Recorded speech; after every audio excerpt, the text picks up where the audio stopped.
amazing panel.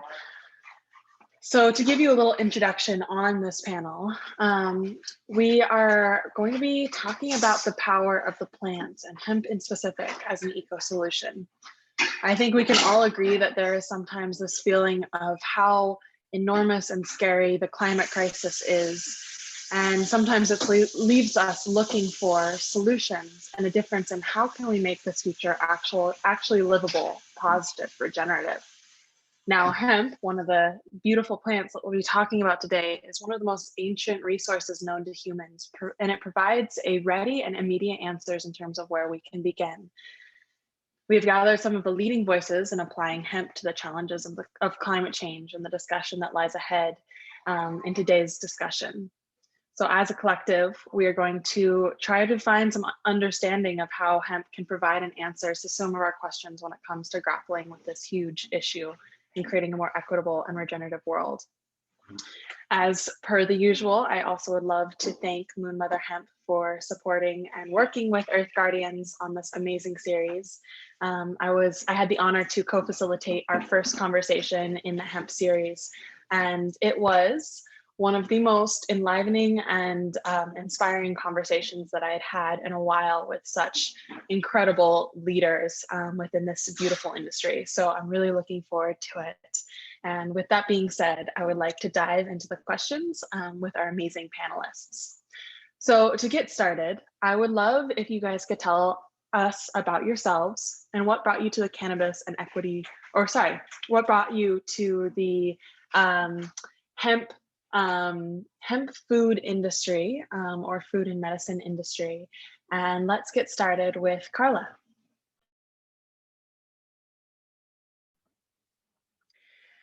Hi, so thank you so much. Honored to be here. So I kind of started out more in the THC side of the world in 2009, and I jumped over to the hemp side in 2000, I think roughly 11, and I fell in love with the plant, absolutely. And then I worked on basically an education pilot program where we just drove around Colorado and educated a lot of the farmers. And I started having some health issues with dietary digestion stuff. And I was sitting there and finally I was like, why in the world am I not using this? You know, I know about it on so many other things as far as the soil remediation and, you know, the clothing aspect. I'm like, and I know it can be food. Why am I not eating it?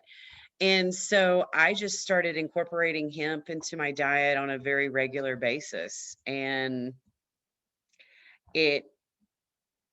I saw what it did, and it just became a driving passion that I really kind of couldn't let go. I mean, it's hard to even explain once you immerse yourself in it, but it's just such an amazing plant that can do so many things.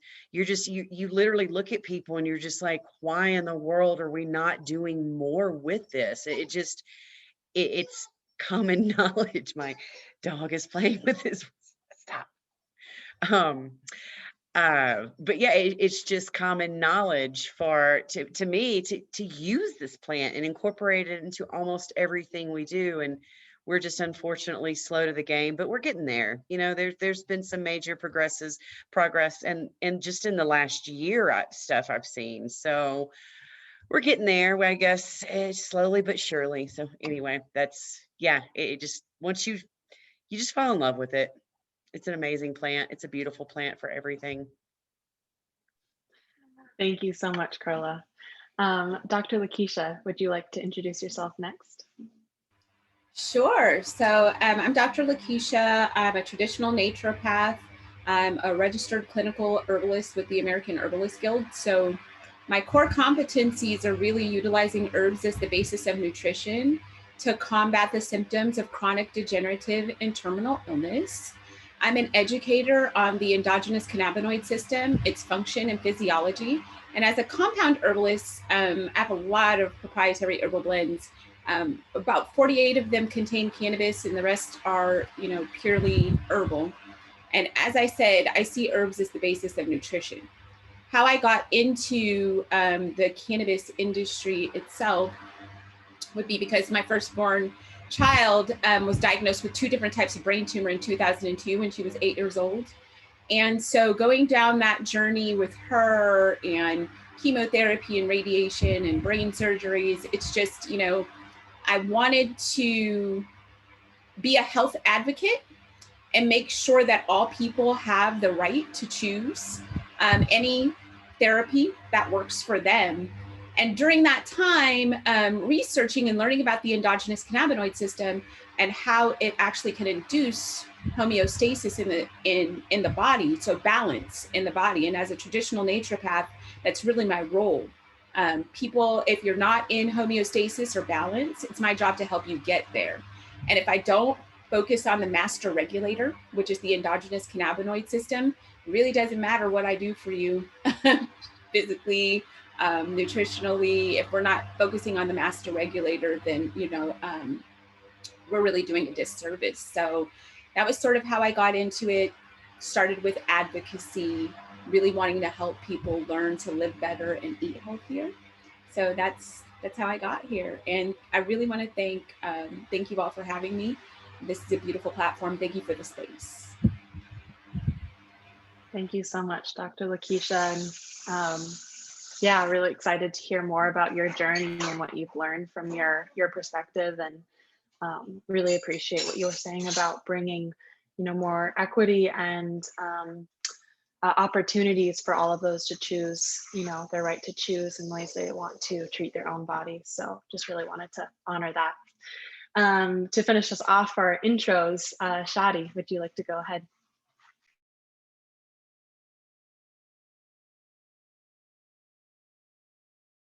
You're muted. Just kidding. Hey, how's everybody doing? Thank you for having me. I'm super honored to be on with everyone. I've had a relationship with cannabis for the few decades, and but for work in 2014, we were exploring opening a like a dispensary, and then we found out it was like, you know, upwards of $750,000, and it wasn't going to really be something that we were going to be able to deal with and get funded at that time. So someone was like, right around then, someone was like, someone's making a hemp coffee. And I was like, what does that even mean? And then we found this person, and we went to their farm, and we went to their farm, and then we were like, what? We can do that. We can do that real good. We're going to be hemp farmers. We're going to start a hemp farm. And that was like at the end of fall of 2014. And then 2015, got a hemp license. And I had a little 1 acre spot like north of Boulder. And my partner was a molecular geneticist grower. And so we started this little farm really on 1/3 of that acre, and grew a couple different plots and did some genetic work and breeding there. And it was that time. Before then, the people I knew cannabis, a lot of them were like kind of jerks, and they didn't let you like in their spot, and they were like all sketchy. And so it was like the first time that I was like really got to live with cannabis on a daily basis. And I got to just embark on that journey for the whole season then. And then it was when I was living with cannabis that really got to fall in love and start using different parts of the plant as food. So I had never had access to the plant in that regard. So I was like, oh, we're going to make some juice, or we're going to make a smoothie. And really at that time, it was so unfree that like technically you were supposed to do like a harvest report and tell the state of Colorado anyway. So that was my background, got into cannabis work then. And my background prior to that was in sustainable development. I have a master's in cultural anthropology. And so I was studying sustainable development for my field work. And then over the last 6 years, I've really brought that sustainable development background into my work with hemp in terms of the new green economy. And I just wrote a book called Hemp Can Change the World Because It Can. And that's why we're all here today. So thank you so much.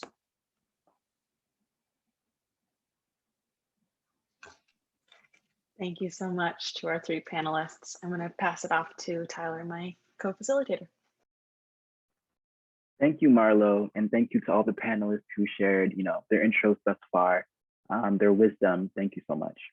But now we'll be moving into our speaker-specific questions. So with each speaker, there will be a segment with a series of questions. So up first will be Dr. Lakeisha.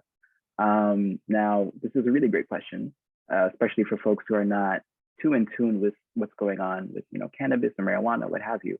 But because there are so many misconceptions about hemp, can you help to catch our listeners up to speed by defining the terms hemp, cannabis, THC, and CBD and the relationship to one another? Absolutely, I would love to. So I want people to understand that cannabis and hemp, like they come from the same genus and the same family. It's the same plant, really. So it's Cannabisae and Cannabis sativa, really, that we're talking about. So both of them are classified under that same family and genus of Cannabis sativa. When we're talking about cannabis and hemp, really, when we come to the United States or when we come to like regulated markets, it's more of a legalese definition, to be honest. It's cannabis or things, that contain THC above 0.3%. And the legal definition for hemp is any cannabis sativa flowering variety with a THC concentration less than 0.3%. That's like really the differentiation there. So THC is a cannabinoid. It's a plant cannabinoid, so a phytocannabinoid. You'll hear me when I'm speaking refer to it that way. CBD, there's CBN, there's CBG. There's a number of plant cannabinoids, but that's what they are. So when you see those little three letters, those uppercase three letters, it's usually pointing to a cannabinoid. That's what they're talking about. Cannabinoids are fat-soluble enzymes. That's what they are. They're fat-soluble enzymes that use our channeling system, which is the endogenous cannabinoid system, to speak to different receptors that are located in our cells, located in our organs, located, in the skin, all over the body. There are endogenous cannabinoid system receptors.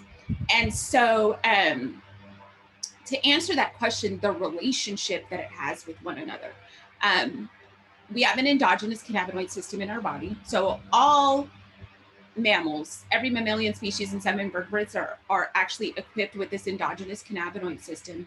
And as I said in my intro, it helps to regulate the human body or induce homeostasis. So as a traditional naturopath, I believe that there's one illness, and that's the absence of health, whatever that means for you.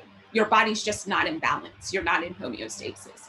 I understand that the way that the medical system works is we take a group of symptoms, we categorize them and give it a disease diagnosis and then come up with a treatment protocol. Well, for me as a traditional naturopath, it's just simply, you're not in homeostasis. What do we need to do to get you back into balance, to get you functioning optimally? Starting with the endogenous cannabinoid system is really what's smart and what's necessary, because it regulates things such as our vascular system, our central nervous system, our sleep patterns, our digestive function, our stress response, inflammatory response, our immune system. It regulates all that. So the relationship that we have with a cannabis sativa flowering variety, I'm gonna just lump it in there, and we're talking about cannabis and hemp.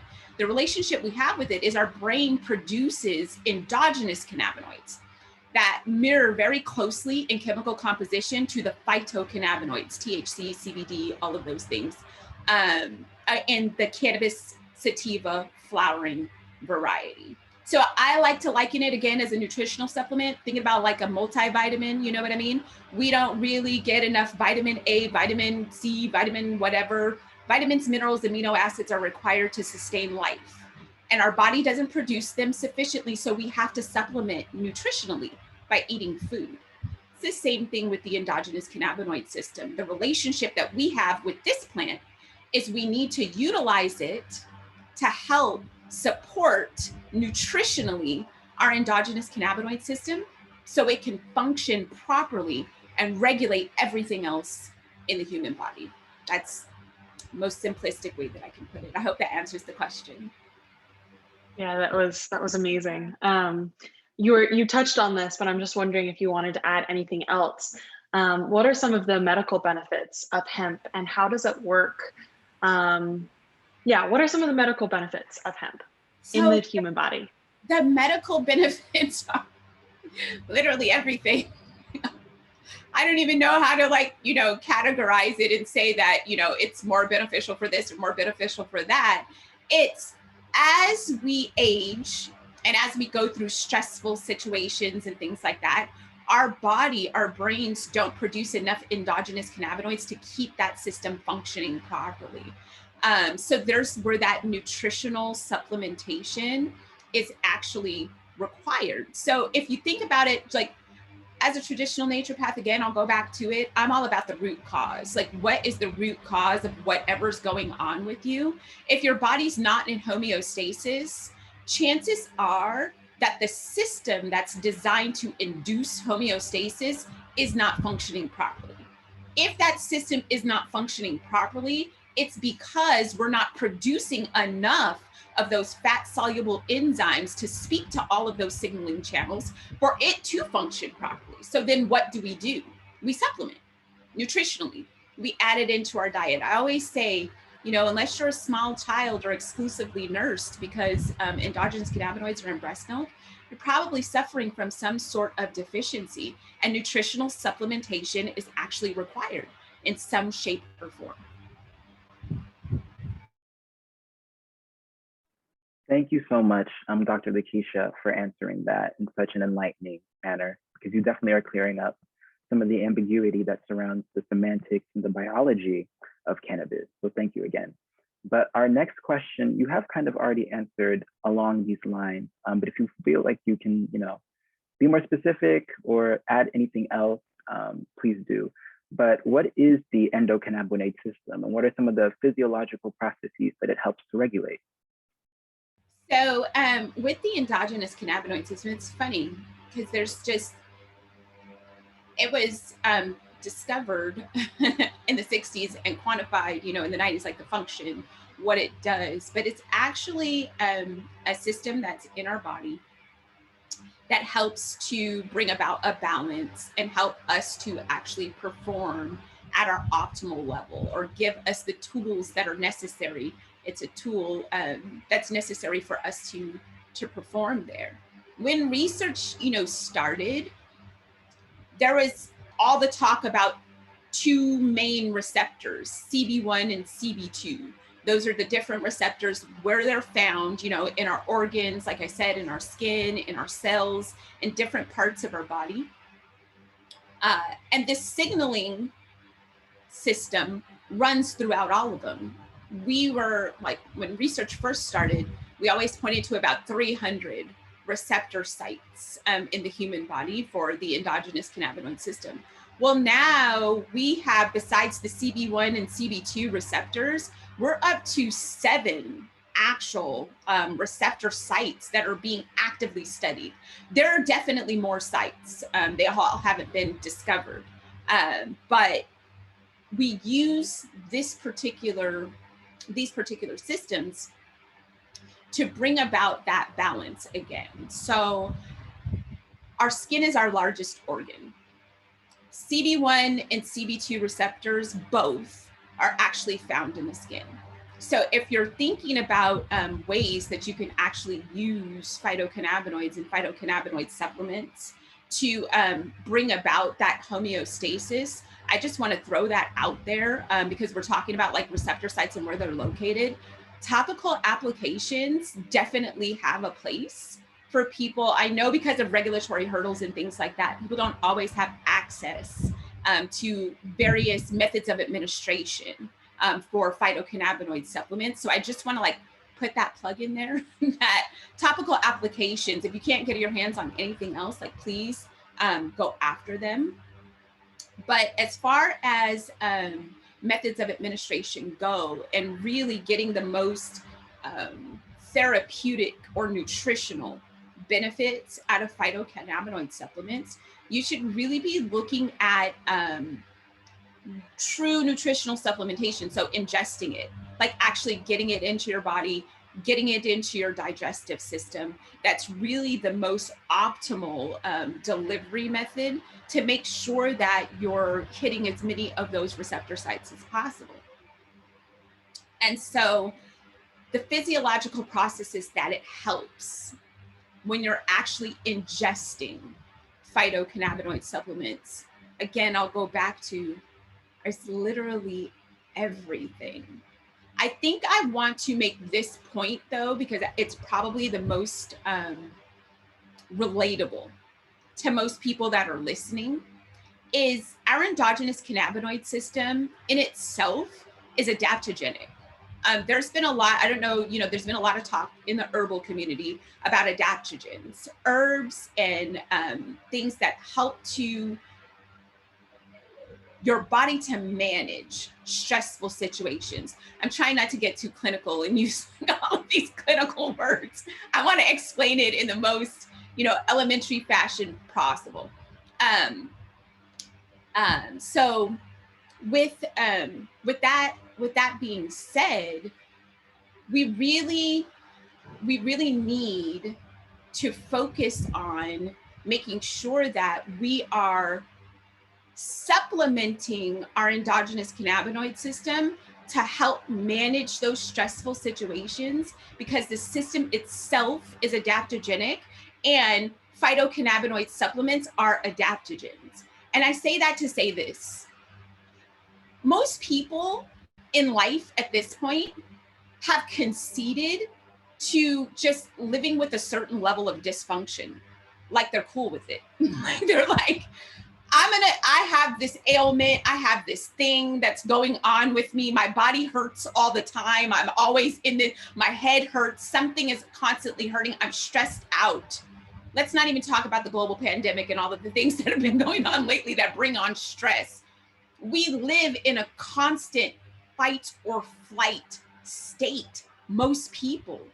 And you cannot continue on that trajectory and think that you won't. Stress is the #1 killer of people, honestly. That's what leads to all the disease and dysfunction. So I really want to bring the point home that we're supposed to work. Like, our body is not supposed to have ailments all of the time, and that's not supposed to be okay.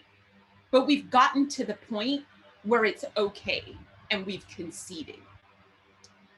I don't want people to think that, I have to have like cancer or, MS or some sort of, just terminal illness almost to benefit from phytocannabinoid supplements. No, just life.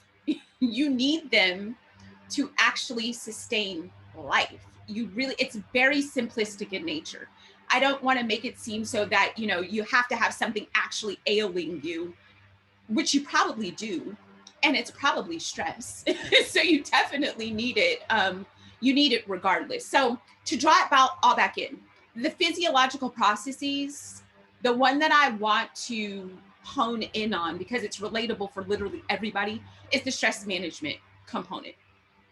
When your body is in that constant fight or flight, you have excess cortisol that you're, secreting, stress hormones, that really wreaks havoc on your body and causes all kinds of you really want to talk about what leads to chronic degenerative and terminal illness. It's really that.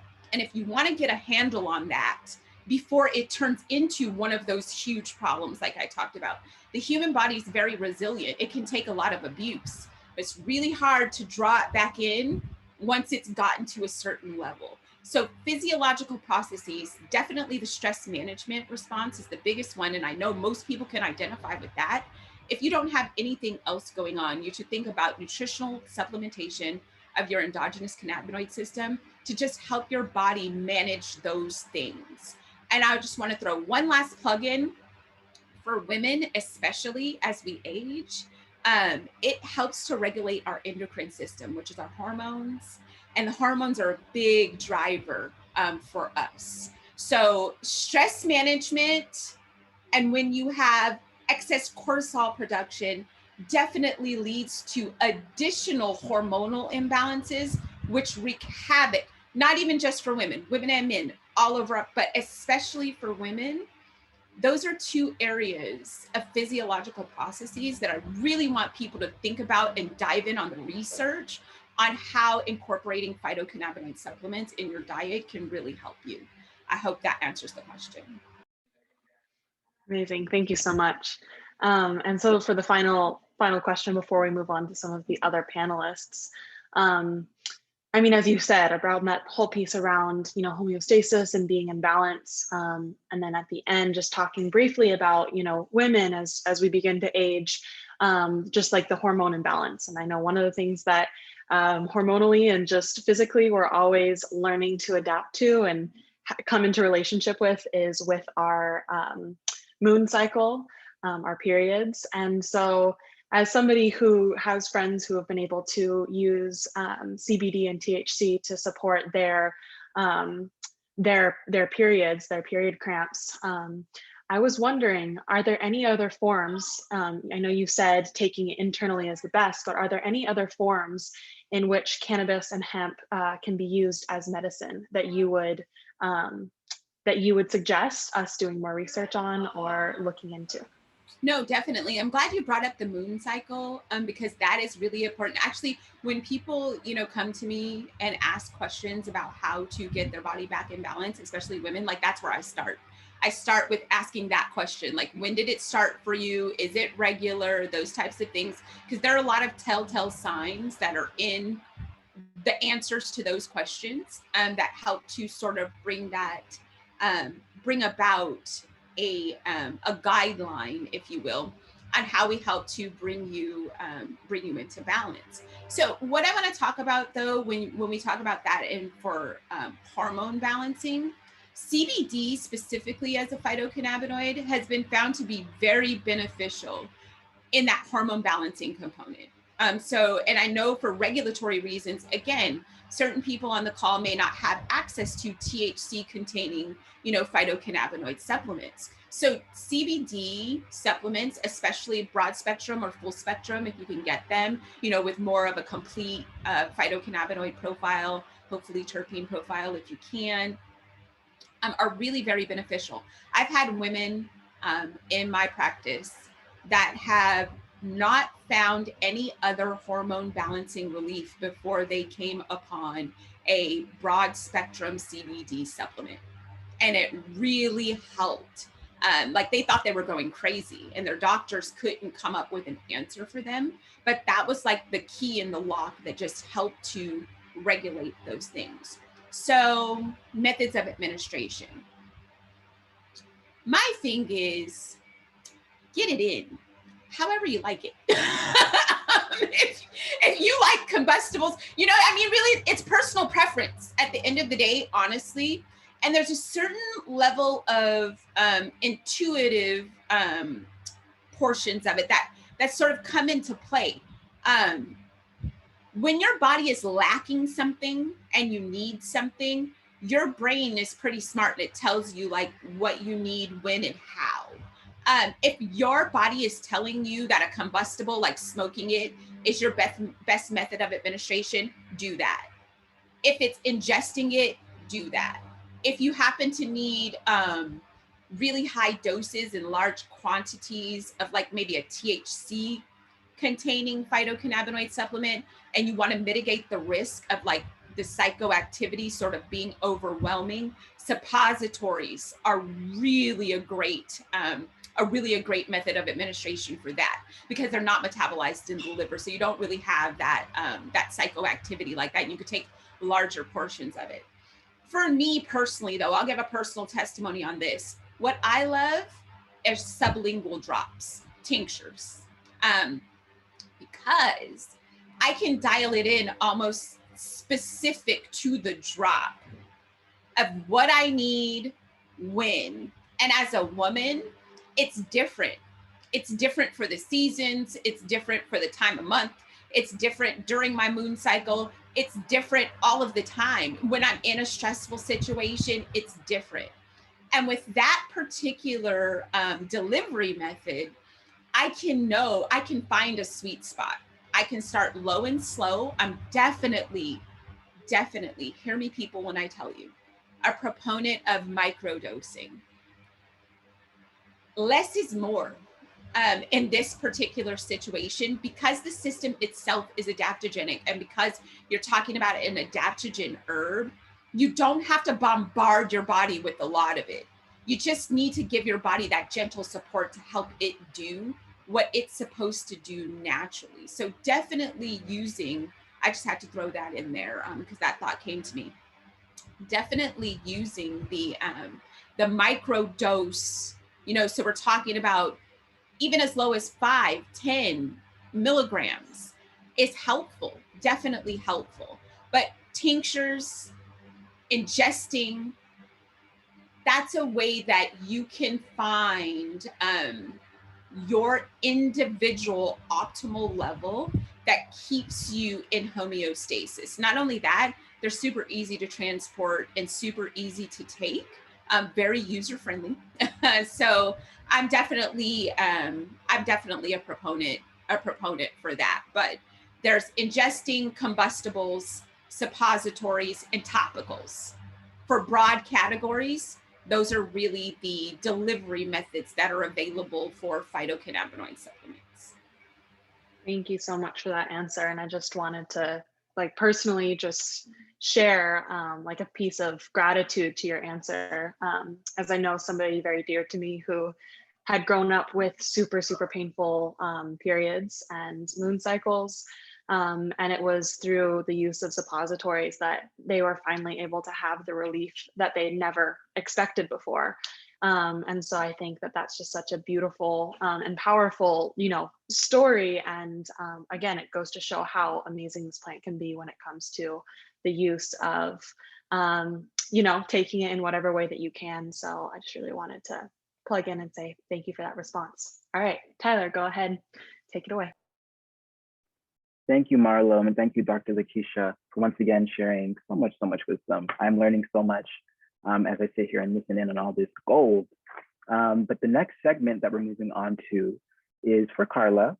So this is a pretty broad, big question. So why hemp as a food, and how is hemp nutritional?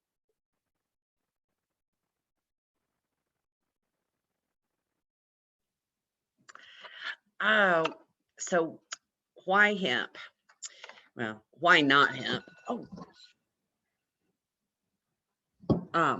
Why not hemp? But no, hemp is, it has such, it's for one, just the flavor in general. It has a very like nutty background, and it just goes with everything, and it's a very rich flavor.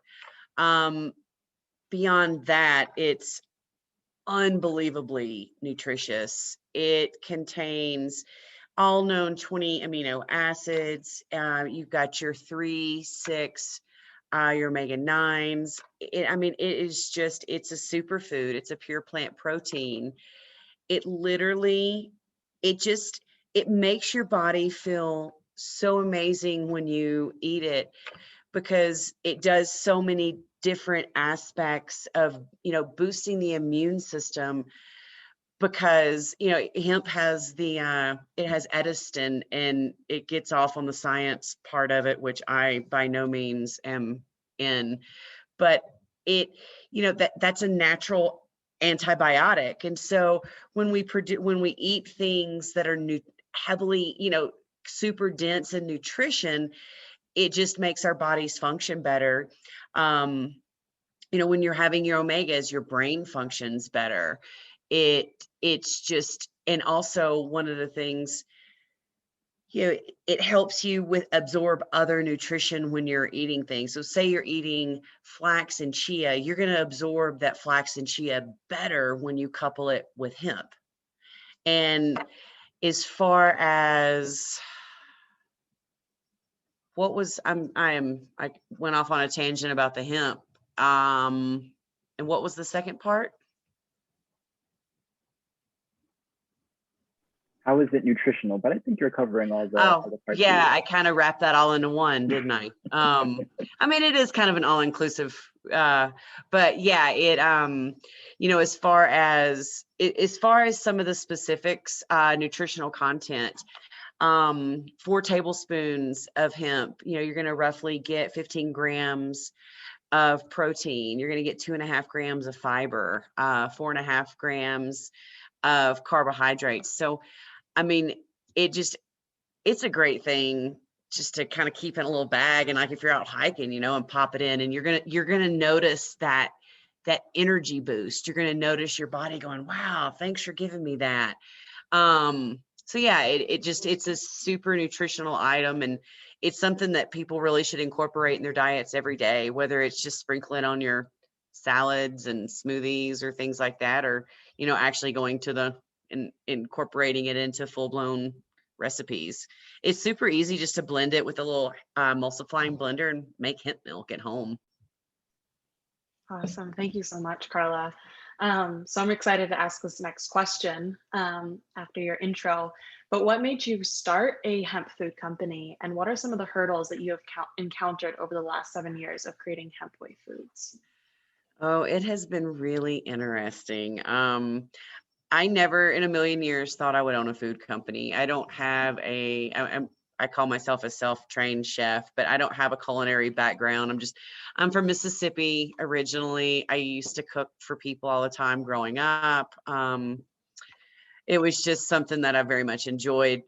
I had an insurance agency, and firefighters were a big base, and I took them lasagnas every single month. I got them through food. So food's always been very important in my life. And I didn't know that clean food was important in my life until I got older, because my grandparents, they had an acre garden, and I thought canned beans were, out of the mason jar. I didn't really realize people ate green beans out of a can until I was, almost 20 years old. But anyway, so I as in my intro, I just had fallen in love with the industry, very much was big on the education piece. And I started having health problems. I really dove in, and I just started sampling what I created to anyone and everyone that would try it. My poor neighbor, she probably got so tired of trying A, B, and C, and giving me feedback. And then the nutritional aspect was very important, because I didn't want to just create a hemp product. I wanted to create a delicious nutritional hemp product. And it was that. So when I dove in, every single ingredient complements hemp. And so it kind of, the company, and I don't know, it sounds weird, but it's almost like my company chose me, because again, I never in a million years thought I would own a frozen food company. It has developed very organically, unbelievably bootstrapped, but we've actually had it. And I just think I was before my time. I don't know. Sometimes I feel like, especially in Colorado, people hear hemp and they're just like, why would I want a hemp burger? I smoke it all day. And it's just, I'm like, no, that's not about that. And so but anyway, so there's definitely been some hurdles. Education's been a big piece. But it's really exciting. Actually, in the last two months, I probably made more progress than I'd have in 3 years, because finally I made the jump to launch into Southern California. So I'm shipping my first pallet off the week after next. And it was so crazy. I mean, I don't know. Sometimes I just think Colorado we take hemp for granted, and we just mesh it with weed. Because within 2 days of being live in Southern California on my new distributor out there, Erewhon and other grocery stores have already requested samples, and that's 2 days of being live. And I've been at my business for 7 years. So it's just, it's interesting, but I think more than anything, I think the public's ready. And I think the stores that have their ear on the customer, and I think they're super excited, and I think they want different, but people want healthy nutrition, and they don't necessarily, and Hempway Foods is not necessarily about vegan. It's about being a clean, nutritious food, because I just don't want people eating a bunch of crap. If you're going to eat hemp, eat delicious foods that complement hemp, because this plant is amazing, and let it do what it needs to do in your body, because it gets in there and it just does all kind of great stuff to those cells. So yeah, there's been a lot of hurdles, but as far as, it's not necessarily regulations per se, just education. I can't tell you how many times I've, it's gonna get me high. So education, biggest hurdle by far. Thank you, Carla, for your insight. Thank you so much. I think there is absolutely no doubt at this point in our conversation that hemp is a rather significant nutritional food. And I know you were just talking about how you feel that the public is ready. So I guess this question, really fits into the mold of that. On really the opposite end, but why do we not see more hemp as an ingredient, found more commonly in the foods that we eat? Because of the education piece, that's a big part of it. I mean, I think 7 years ago when I started my company, I would run into people, and when they got it, I was just like, wow, you understand. But it's, it's just, you had to be a real health nut to almost to understand the nutritional aspect of, eating the hemp. And so I think education, but we're going to see, there's this hemp cheese that just came out by Grounded Foods. I haven't tried it yet. I don't think they're available in Colorado yet, but I've been following them, and it's, it's a liquid hemp cheese, and I'm super excited. I mean, because we're going to start, and they're small, they're not a big company, but you can go in the grocery aisle, and there's a, I can't think of the name of it, but it has a hemp crust on the pizza. So, and it's, and it's not some small mom and pop company.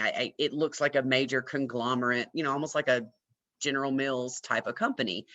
So it's kind of cool to see these things here and there. But I think in the next 2 years, we're going to see it in the market, because that's what the public is. The public really is starting to be more educated, and they want healthier options. They're demanding it.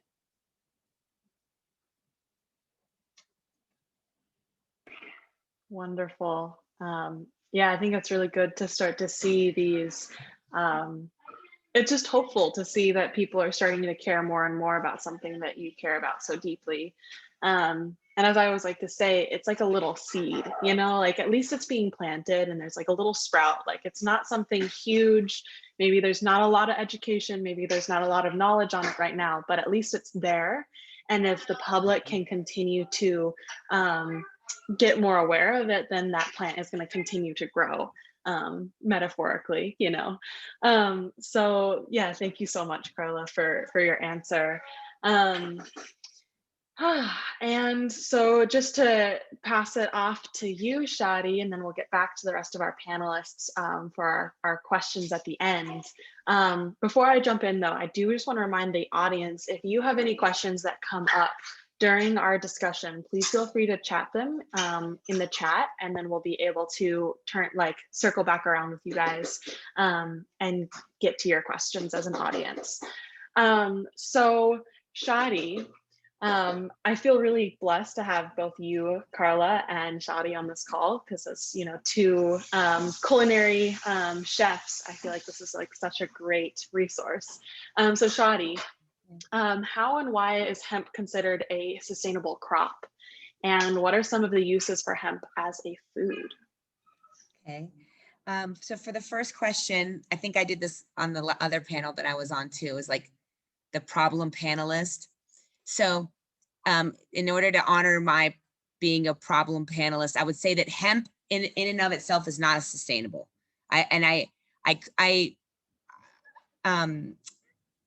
It's like one of my pet peeves in the industry is for people to, I believe, use and abuse and misuse the term sustainability, certainly when it comes to cannabis. And so I would say that hemp in and of itself, not sustainable. Sustainable is when we have like social, economic, and ecological equity, right? And so if we're talking, so I would say most of the hemp companies that I'm aware of are not sustainable. They don't have any sustainable business practices. It is assumed by people, there's this like this agreement that you're just kind of taking because it's hemp, it's got to be sustainable. People are like throwing the word around all the time.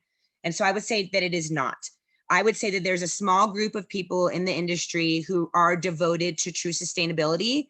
And in order to have that conversation, that's like around regenerative agriculture and how we're approaching our grow, the companies that we have, bringing in, like we really have to have the intention to be sustainable. And then we would then create our hemp company with those intentions to create a sustainable model rather than just thinking that hemp in and of itself is sustainable. So that was kind of the first thing that I wanted to mention on that. Also, there are, environmentally speaking, there are certainly benefits to hemp, to include which people would say it's a weed, so it's like getting taller, it's snubbing out real weeds where people are using pesticides, so there could be less pesticide use when you're having a hemp grow. Many cultivars of hemp, strains of cannabis, require less water than other water intensive plants. In a very short time, for one season of hemp, the biomass that you can create from one season, we're talking about really 4 months beginning to end, is incredible compared to growing trees and things like that. Also, there's phytoremediation aspects of hemp, which are amazing. But again, I don't think people really understand when we're talking about a major experiment in Chernobyl after nuclear fallout, using hemp there to phytoremediate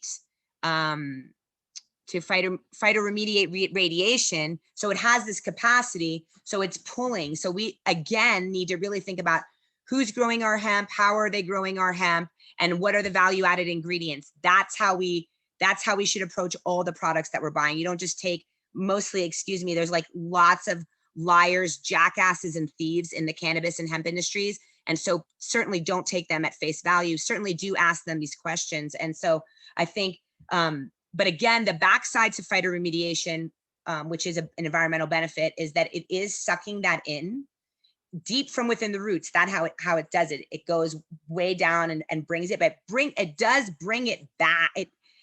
These are some of the questions that we needed to ask. So I wanted to mention that. And again, in terms of sustainability, back to, do you want your company to be sustainable? Then every decision you make after that is how you create a sustainable model. You make the talk, you figure out what the talk is, and then you walk it every day in every way that you can. And so for something to be sustainable, when we're talking about, we've just talked about like some ecological benefits, but like in terms of economic and social, like equitable wages, like we don't see that in the cannabis industry.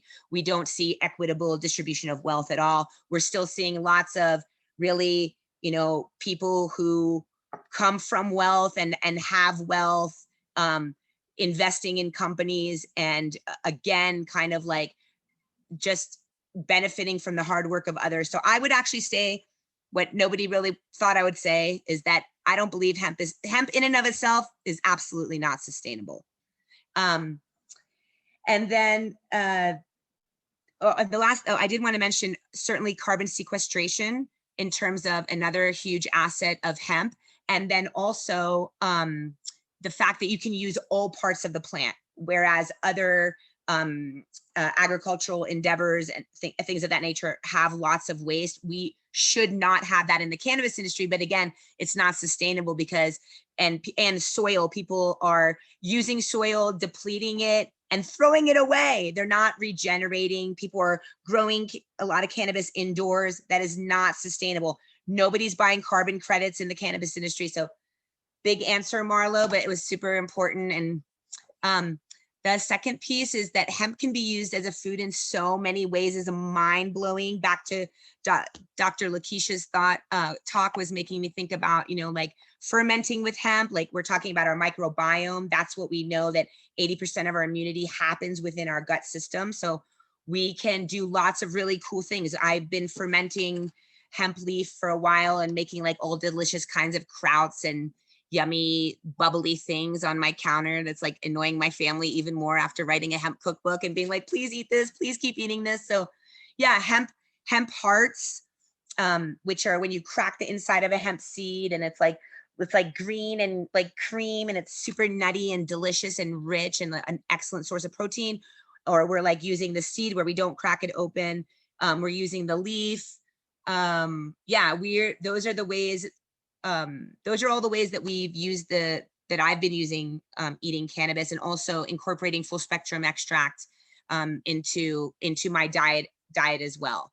And so my shameless plug really is not, my cookbook wasn't a money-making venture because it was self-published on hemp paper. There's like no margin, it sucks. It's more about disseminating the information. So the dissemination of the information is my priority. And the goal really is to spread the gospel of hemp as high vibe nutrition, because that's what we really need right now on the planet.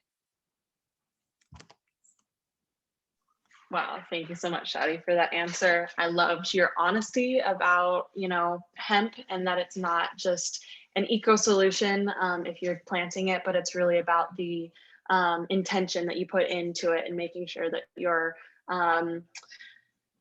the whole chain of growing it to putting it out into the public needs to be really consciously put together, and understanding that we can use this as a solution, but we have to be very intentional about that. So just really wanted to say thank you for that, because I think that's really, really important to remember. When we're talking about the climate crisis and solutions, it's not just about one solution, like buying electric cars, but it's about understanding how this needs to be a whole economic and social change in the way that we are looking into the way that we consume even. So anyways, I will pass it back over to Tyler. Thank you, Marlo. And I just wanted to say to Shadi, just really thank you for lifting the veil that is often placed upon the word sustainability. Thank you so much, especially for, tapping into topics and issues of racial and social equity and justice. You brought up soil degradation, and even how intensely heavy amount of our agricultural industry is here in the United States and throughout the world. So thank you. Your insight is very needed. But for our next question, how is incorporating hemp into the diets of the general public a healthier option than the use of soy or any other protein food fillers? Well, I would start by saying that most American people don't really actually even eat food.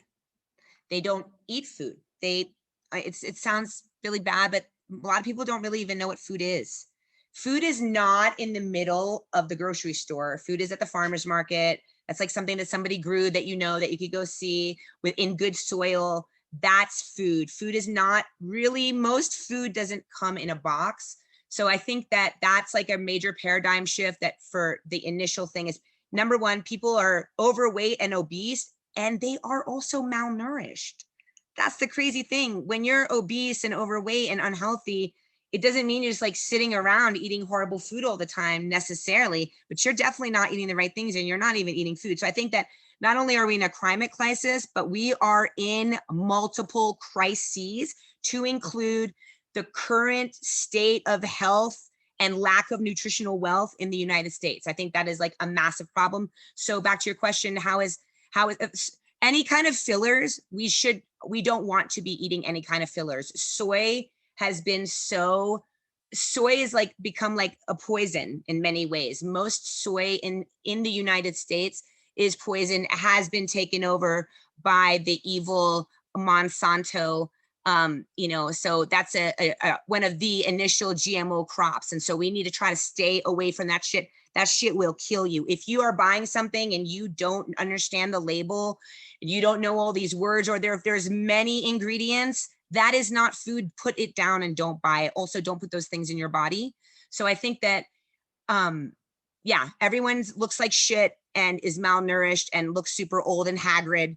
And I think that the way to elevate that is to eat more hemp, to incorporate a super high vibe plant-based food into your daily diet, period. Ponto. Why wouldn't we be doing that? It shouldn't even be this big thing. And I've had a couple of food companies, and you know, I started not saying vegan because people would be like, oh, it's vegan. And I'm like, oh, I'm not going to tell them it's vegan. Then they would just come over at the farmer's market and be like, oh, that's delicious. And I'm like, it's vegan, you know, and they're like, oh, really? And I'm like, yeah. So I think that we need to all be eating more plants now. We have so much death and disease and obesity and horrifying status of our citizens. And people are thinking, when you don't feel good, you don't think right. You don't. You're like watching TV, you're laying around, you're depressed. We need to flip the paradigm right now and incorporate. My mission is to spread the gospel of hemp as high vibe nutrition. And that's what we need to do right now.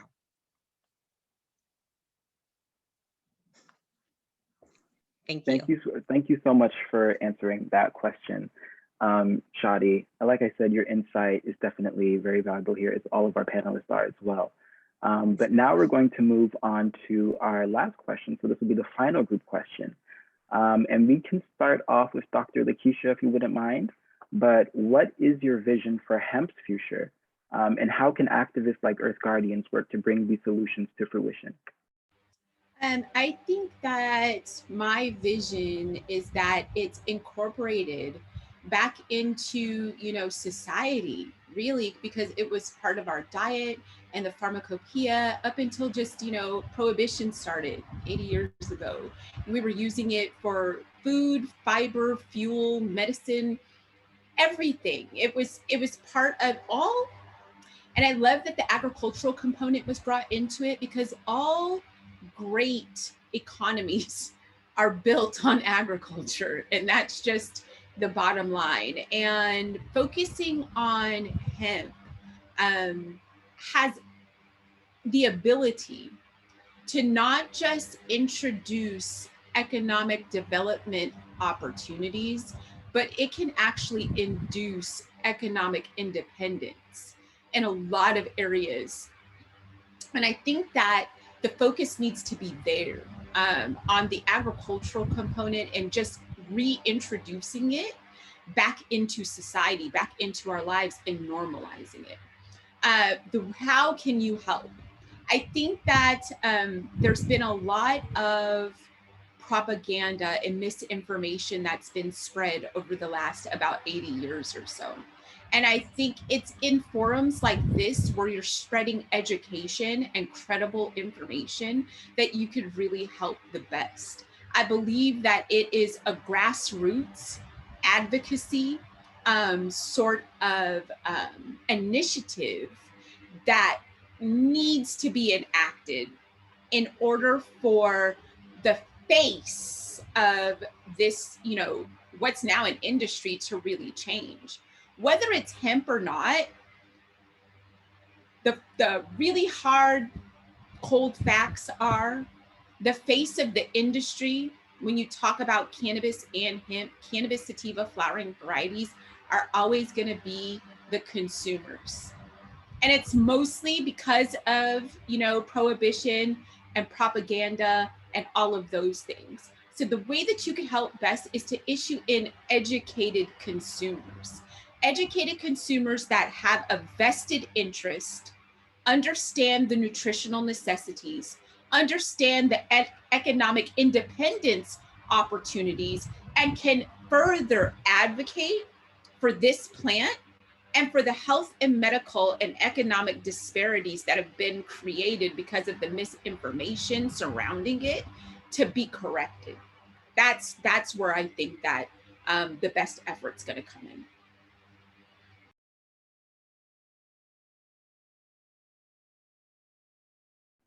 Thank you, Dr. Excuse me. Thank you, Dr. Lakeisha, for your insight as well, especially when we're talking about knowledge, education, truth as really being the battleground here, and probably a place where we can make some significant changes. It seems to be a common theme tonight, but I hope that we can continue to facilitate these conversations, and that panelists, such as yourself and everybody else on this call, will continue to support and join in on these very important conversations and discourse. But now I would like to pose that same question to Carla. Just in case you don't remember the question, I will restate it. But what is your vision for hemp's future, and how can activists like Earth Guardians work to bring these solutions to fruition?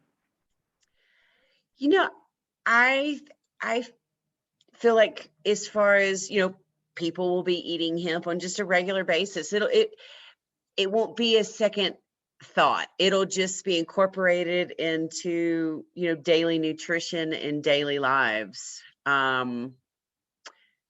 It's just kind of an easy thing. I mean, there's been so many different ways to consume it. Because I saw a question posed, why hemp food? I just eat it on my food. And I mean, yeah, that but be creative. That, why spend 3 hours making a pasta sauce when you can do it in 30 minutes? It's enveloping flavors. It's trying unique things. So the future of hemp is technically endless, just because, as it's been stated several times, it's, full food, fuel, medicine, it's all the clothing, it's all the above. So the future is we'll be wearing it, we'll be eating it. It'll just become part of our daily lives, and we just won't give it a second thought. As far as, what Earth Guardians can do, it's starting the conversation. It's talking about it, making it part of the norm. Having normal conversations with, younger kids. I mean, basically is older seniors, whoever you can talk to on that part, and just the education piece is vital.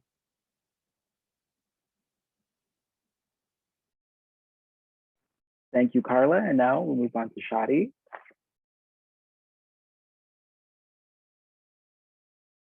Oh, you're muted again. Sorry, I was so eager. Thank you, everyone. Well, apparently there's over 25,000 uses for hemp. So I had to narrow my vision for the future of hemp to, as it relates to food, where again, there's so many layers. And what I wanted to talk about was my vision, because my mission is to spread the gospel of hemp as high vibe nutrition. I believe that we should be my dream and goal for hemp right now is to re-indigenize local food systems and to create food sovereignty. And so when we're talking about food sovereignty, really is defined as to possess the ultimate power over the food we have access to. And so access to non-GMO, high vibe, good, clean food is our human right, and we need to reclaim that right now. And we can do that by re-indigenizing our local food systems, where the paradigm shift is very hemp-centric, and we are growing hemp on our native lands in the country, and that we are just supporting it in that way for food sovereignty. I think that is my absolute goal right now, and my hope for hemp. And as far as Earth Guardians, I would love every Earth Guardian anywhere on Earth who wants to be involved in hemp right now to contact me. We are just like spreading the mycelium of the high vibe hemp, and we just want to be everywhere on planet Earth. We're doing lots of really cool things. And so we want ambassadors everywhere, connections, people to help us grow that. So please get involved with me. I'm going to put my information here, and keep on rocking in a free world and resist. Peace. Thank you guys so much. From food sovereignty to education to truth. I think those are some really, really great keywords that we can take away from here. So before we finish up today, I think we have time for maybe one or two audience questions. So if you have anything that you want to ask, please feel free to throw it in the chat or to raise your hand, whatever way you want to share your question. But as we, find one of our final questions for today, I'm wondering if one question that came up is, what can we do to urge the industry to be more sustainable or regenerative in their practices? Does anybody have a good answer for that? Go ahead, Shadi. I do. I think that what the last few years and so much has taught us is like, we vote with our dollars. That's one of the ways you can show up every day in so many ways. It's the only way that we can all show up as citizen activists every day, is to fight the shitstorm with our money and who we support. So how do you urge the industry to be more sustainable? You support the companies that have those values, and you don't support the other companies. And when you have a forum or a voice, then you ask for that. But really, the asking is less. I think that we don't have time to ask, really. We need to be the change, and we need to make sure that the people we're supporting are the change. And if not, we need to move on.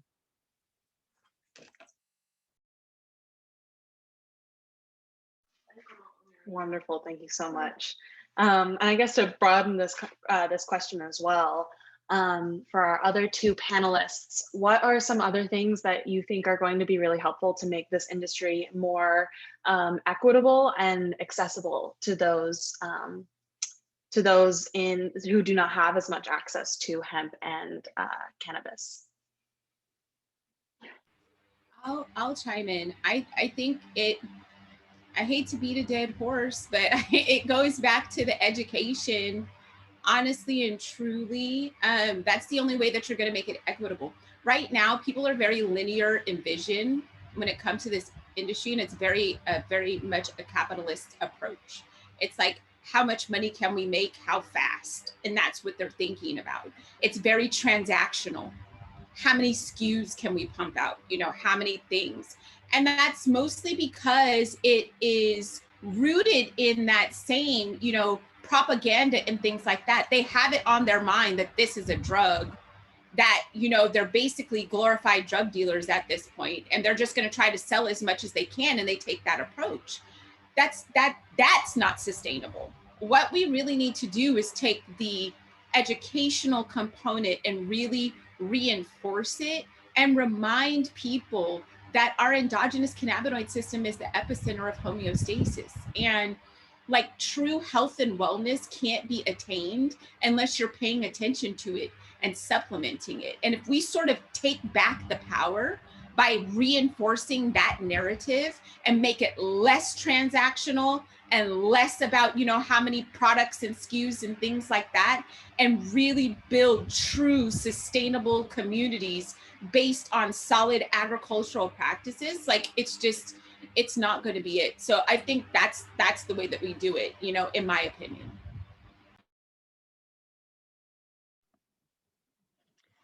Yeah, I mean, I second the education is just huge. You can't grow and learn, you can't, well, learning is education, but you can't really grow without educating yourself on different levels. So breaking it down to the norm, breaking it down to the simplistic, I mean, it's such a small example, but I have a 14-year-old son, and we've been really busy getting everything ready, and it's been all hands on deck. Well, I'm incorporating his friends. So I've used this as a way to educate, that these 14-year-old boys are in my kitchen building boxes, and I've gotten to talk to them about hemp. I've gotten to talk to them about what it does and how, this is just a normal food. And like I said, I think we start with our youth. That's going to be the change of our world. And it's just trying to be as simplistic as possible and break it down simple, because now there's, about 4 14-year-old boys that think it's cool that they're working in a hemp food kitchen, but now they understand what it's about, and they're not looking at it like, oh, weed or, things like that. So it's education, but it's figuring out how you can educate. I think that's the part, you know, it's what are you good at and how can you give your piece of education to somebody else? And I think it's finding out how you can be that advocate and where your advocacy best translates to the plant. Now, very similarly to what you just answered, I want to ask this question to all the panelists. So whoever feels like, you know, they would like to answer first, you may have before, but are there any myths, and you were just talking about this, but are there any myths that the panelists or you guys want to debunk surrounding this industry? Sorry, I'm sorry. It's me again. I think the myth I want to debunk is you cannot get medicine, good cannabinoid medicine at a gas station. That's the main myth I'd like to debunk. And again, back to like, who is growing your cannabis? How are they growing your cannabis? And what are the value added ingredients that they're at and that are in the products? There are so many cannabis companies. I think it's really time to kind of like weed them out, find the good ones. I'm going to piggyback on that one. I just have to. Yes, all phytocannabinoid supplements are not equal. They're absolutely not. And that is definitely a myth that needs to be debunked. Like, it amazes me because I travel globally, when I see, you know, like at the airport and, you know, different things like that, like everybody's selling CBD, and it's just, no, they're not all created equal. And I also want to say that I want to sort of debunk the myth that we're at the point where we could really be focusing on isolated cannabinoids and isolated constituents. Like, I don't want to see a lot of that. I want us to be focusing more on whole plant nutrition. I'm going to put it like that. And getting as many of the active components. So the phytocannabinoids, the terpenes, the flavonoids, the lipids, because at the end of the day, cannabinoids are fat soluble enzymes. Like, we need all of it incorporated. And if you're seeing, you know, I just want to say that a label that all you see on it, because read your labels, just like with food, read your labels. If you see a label and all it says on it is what percentage of CBD it has in there, and there's no other minor cannabinoids, terpenes, no other information, just anything, it's probably not the best supplement that you should be using. So I have to, oh boy, I have to agree with that. And I think lastly, not to get on my soapbox, but I have to sort of agree with what Carla said. I think another myth is that children don't have a place. My children are absolutely advocates. They will go out and speak to a city council, a county council, tell them they'll tell their friends, they'll tell their friends' parents. Like, my kids are avid 4-Hers. I won't tell you how many of the 4-H parents are like, you know what I mean? We're, you know, doing livestock, but I think we can do an acre out back, you know, type thing. You have to try to meet them where they're at and help them educate. You know, my daughter was a part of the youth and government program through YMCA, and she was a junior senator.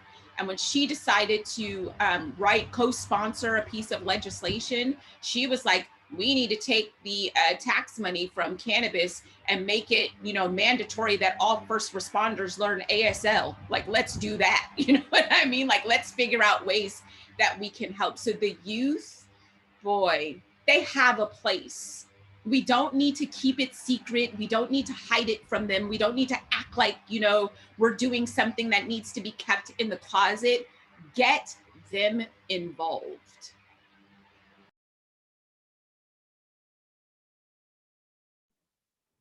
I mean, everything was kind of summed up. I don't know what more I could say.